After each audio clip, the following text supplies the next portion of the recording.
सौ बात की एक बात यह कि पाकिस्तान के कब्जे वाले कश्मीर में विद्रोह बड़ा हो गया है। वहां अवामी एक्शन कमेटी नाम के संगठन ने चक्का जाम कर दिया है और हालत इतनी खराब हो चुकी है कि पाकिस्तान ने इंटरनेट बंद कर दिया वहां पे। मतलब पाकिस्तान वहां से आ रही खबरें दबाने में लग गया है। यानी जो खबरें आ रही हैं, हालात उससे कहीं ज्यादा खराब चल रहे हैं। लेकिन भारत में तो लोगों को उस इलाके के बारे में ज्यादा आइडिया ही नहीं है। ये तो सब कहते हैं कि पीओके वापस लेना है, पीओके वापस लेना है, लेकिन वो इलाका कौन सा है, वहां हो क्या रहा है, ये सब समझने की जरूरत है। तो पहले तो ये जान लीजिए कि पाकिस्तान ने अपने कब्जे वाले कश्मीर को ही तोड़ दिया है दो हिस्सों में। अभी नहीं तोड़ा है, शुरू से ही तोड़ दिया था अपनी पकड़ मजबूत करने के लिए। यह तो यहां पर पब्लिक जानती है कि पाकिस्तान अपने कब्जे वाले कश्मीर को आजाद कश्मीर कहता है। वो अलग बात है कि आजाद जैसी कोई चीज वहां है नहीं, लेकिन उस पर भी आएंगे। पहले तो यह बेसिक चीज जान लीजिए कि जिसको वो आजाद कश्मीर कहता है वो पूरा वाला हिस्सा नहीं है जो हमारे नक्शे में पीओके है। नक्शा तो सबने देखा है जम्मू कश्मीर का, ठीक है। उसमें पाकिस्तान की साइड वाला एक इलाका है जो पीओके है, पाकिस्तान ऑक्यूपाइड कश्मीर, पाकिस्तान के कब्जे वाला कश्मीर। मोटे तौर पर यह समझ लीजिए कि वो हिस्सा कितना बड़ा है। जो पूरा महाराजा हरि सिंह का जम्मू कश्मीर था, वो था मोटे तौर पर 2.25 lakh square kilometre, 2.25 lakh square kilometre, ठीक है। उसमें हमारे पास कितना है? लगभग 1 लाख स्क्वायर किलोमीटर से थोड़ा सा ज्यादा। तो 1 लाख स्क्वायर किलोमीटर हमारे पास है। 2.25 लाख टोटल था, बाकी कितना बचा? 1.25 लाख स्क्वायर किलोमीटर। तो क्या यह 1.25 लाख स्क्वायर किलोमीटर पाकिस्तान के कब्जे में है? नहीं, लगभग 40,000 स्क्वायर किलोमीटर तो चीन के कब्जे में है, इधर लद्दाख के साइड वाला अक्साई चिन। यानी 1.25 लाख स्क्वायर किलोमीटर में टोटल 2.25 लाख था, 1 लाख हमारे पास, सवा बचा। 1.25 लाख स्क्वायर किलोमीटर में 40,000 चीन के पास है। तो बाकी बचा कितना? 85,000 स्क्वायर किलोमीटर। यानी 2.25 लाख था, 1 लाख हमारे पास है, उसमें बाकी बचा 1.25 लाख। 1.25 लाख में 40,000 चीन के पास, तो बचा 85,000। 85,000 स्क्वायर किलोमीटर यानी हमारे पास है 1 लाख स्क्वायर किलोमीटर से थोड़ा ज्यादा, और पाकिस्तान के कब्जे में है 85,000 स्क्वायर किलोमीटर। ये 85,000 स्क्वायर किलोमीटर है जो इसको हम कहते हैं पीओके, पाकिस्तान ऑक्यूपाइड कश्मीर। लेकिन पाकिस्तान इस सारे 85,000 स्क्वायर किलोमीटर को आजाद जम्मू कश्मीर नहीं कहता। अभी जो हमारे पास 1 लाख स्क्वायर किलोमीटर है, वो अब हमने 2 केंद्र शासित प्रदेशों में बांट दिया है, जम्मू कश्मीर और लद्दाख। तो जो लद्दाख के ऊपर वाला एरिया है, वो पाकिस्तान ने पहले ही अलग कर लिया था। वो है गिलगित बाल्टिस्तान। उसके कब्जे में जो 85,000 स्क्वायर किलोमीटर का हिस्सा है, उसमें 72,000 स्क्वायर किलोमीटर तो गिलगित बाल्टिस्तान है। 85 में 72, 85,000 स्क्वायर किलोमीटर में 72,000 स्क्वायर किलोमीटर गिलगित बाल्टिस्तान है। और जम्मू कश्मीर और पाकिस्तान के बीच में एक छोटी सी पट्टी है पीओके की, जिसको पाकिस्तान कहता है आजाद कश्मीर। अब क्योंकि 85,000 स्क्वायर किलोमीटर में 72,000 स्क्वायर किलोमीटर तो लद्दाख के ऊपर वाला इलाका हो गया, गिलगित बाल्टिस्तान ही है। यानी बाकी जो पीओके है, जिसको पाकिस्तान आजाद जम्मू कश्मीर कहता है, उसका एरिया कितना है? सिर्फ 13,000 स्क्वायर किलोमीटर। मतलब ये तो सबसे पहले तो दुनिया को और हमारे लोगों को भी ये जानने की जरूरत है कि पाकिस्तान जो दिखाने को कश्मीरियों की आजादी के साथ खड़ा होने के दावे करता रहता है, उसने असल में उस हिस्से को ही एक छोटे से टुकड़े में काट कर अलग कर रखा है। ये जो आप नाम सुनते रहते हो ना, मुजफ्फराबाद, मीरपुर, रावलाकोट, कोटली, ये सब पब्लिक सोचती है कि उस बड़े से हिस्से में कहीं है जो पीओके है ना।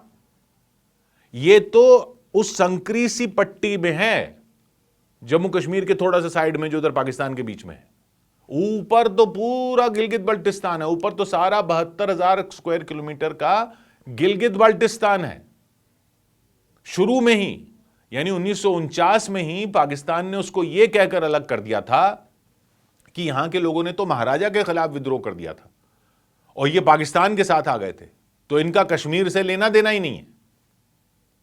तो क्या पाकिस्तान ने उसको अपने नक्शे में मिला लिया? नहीं, अपने नक्शे में भी नहीं मिलाया, वो अलग ही रखा हुआ उसने, गिलगित बाल्टिस्तान।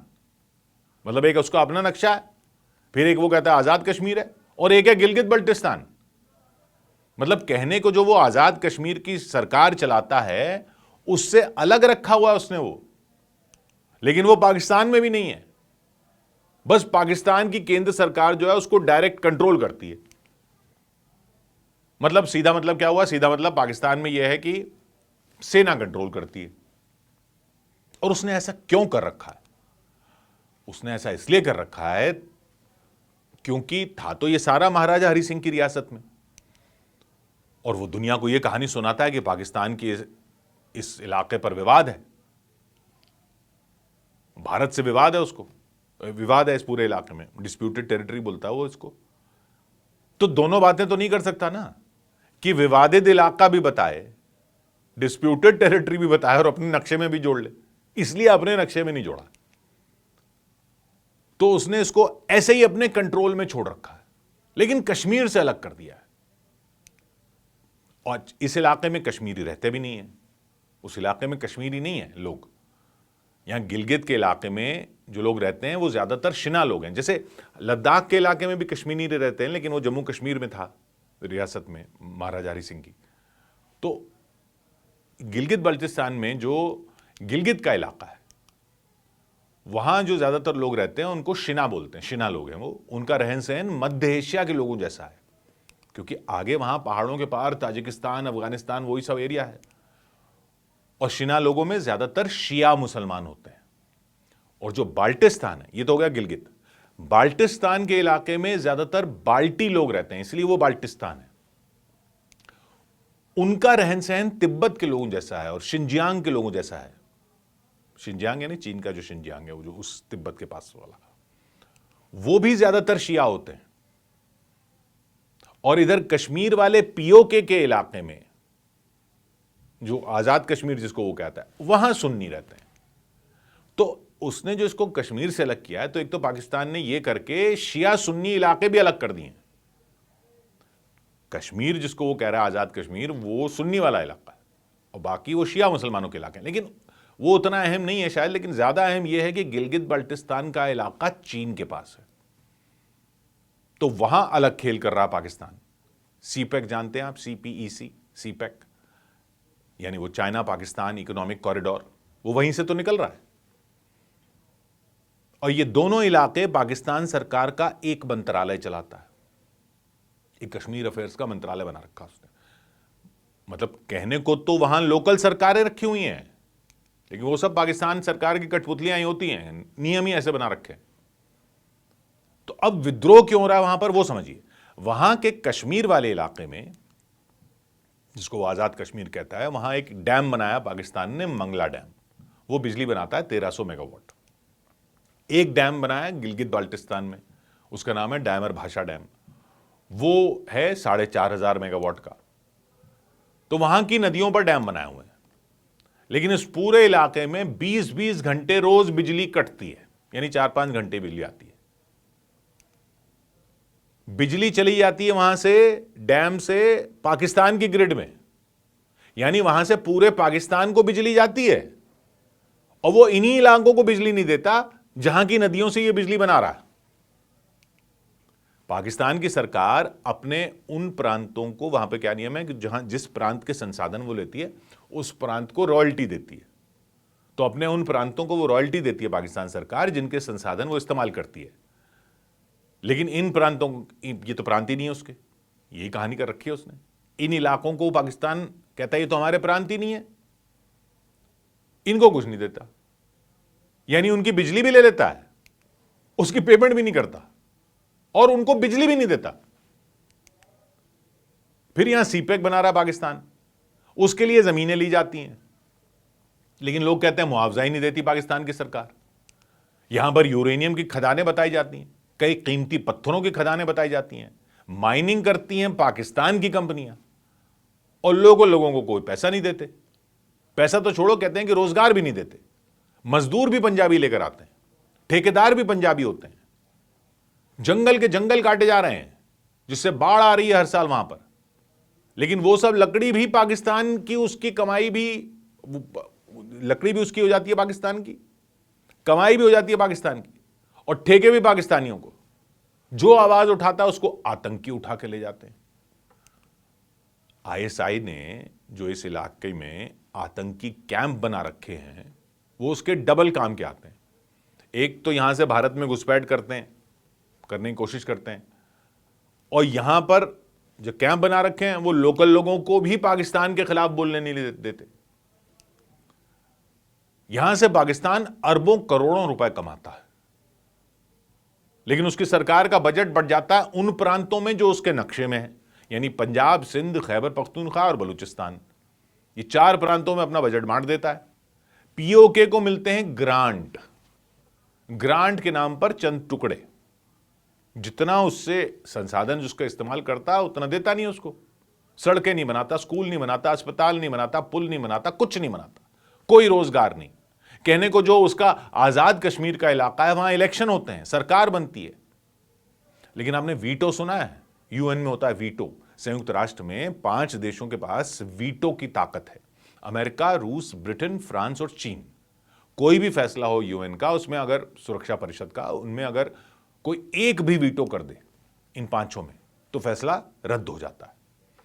तो ये इधर यूएन सिक्योरिटी काउंसिल में तो आपने सुना होगा, लेकिन पाकिस्तान ने क्या कर रखा है, पीओके के जिस इलाके को वो आजाद कश्मीर कहता है, वहां के लिए एक कश्मीर काउंसिल बनाई हुई है। उस कश्मीर काउंसिल में कौन होता है? पाकिस्तान का प्रधानमंत्री होता है, और इस कश्मीर काउंसिल के पास होती है वीटो पावर, यानी वहां की लोकल सरकार, जो कहने को तो इलेक्शन के बाद बनती है, उस लोकल सरकार के किसी भी फैसले पर कश्मीर काउंसिल वीटो कर सकती है, यानी उसका फैसला पलट सकती है। और नाम दिया हुआ है आजाद जम्मू कश्मीर। फैसले की आजादी है नहीं। गिलगित बाल्टिस्तान में एक गवर्नर रखा हुआ है, उसको पाकिस्तान अपॉइंट करता है, तो वहां भी लोकल सरकार के ऊपर पाकिस्तान का अपना आदमी बैठा रहता है। तो महंगाई बेइंतहा है, स्कूल कॉलेज कोई बनाए नहीं, रोजगार कोई है नहीं, कोई काम होता भी है तो पंजाबियों को ठेके मिल जाते हैं, सड़कें कोई बन नहीं रही, बस चाइना के लिए कॉरिडोर बन रहा है। तो अब हो गया है विद्रोह, और इंटरनेट भी अगर बंद कर दिया है तो आप समझ लो वहां अंदर क्या हो रहा होगा। पाकिस्तान क्यों नहीं चाहता कि जो हो रहा है वो दुनिया को पता चले? समझ लो क्या हो रहा होगा। ये सब आपके लिए जानना जरूरी है भाई। अगर गाजा और इजराइल के नक्शे सब समझ गए हो, रूस यूक्रेन के प्रांतों का पूरा इलाका आपने समझ लिया, तो ये तो जान लीजिए ये तो हमारा है, ये हमारा देश है, उनके कब्जे में है लेकिन है तो हमारा। इसको तो जान लो। 100 बात की एक बात,